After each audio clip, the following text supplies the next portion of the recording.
In this episode of In a Nutshell, I'll walk you through how to manage members in your workspace and assign rights. Let's start with the type of members, internal and external.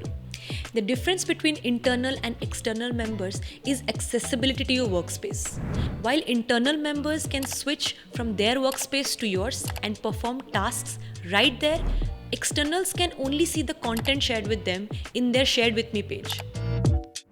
When you invite new members to your workspace from within Spaces, collection, files, boards, or work list by giving them a role to play, they are automatically classified as external.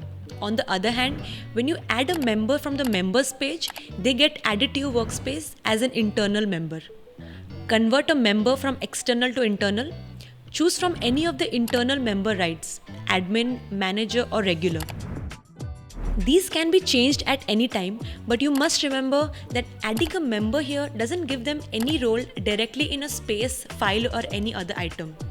It simply means that they are available to be easily added when team members are working on items within your workspace.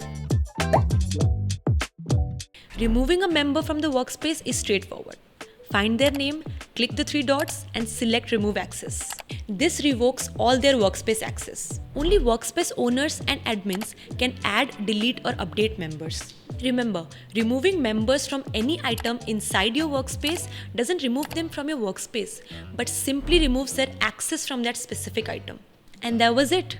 If you have any questions, ask us in the comments below. Hit subscribe and stay tuned for more. I'll see you in the next one.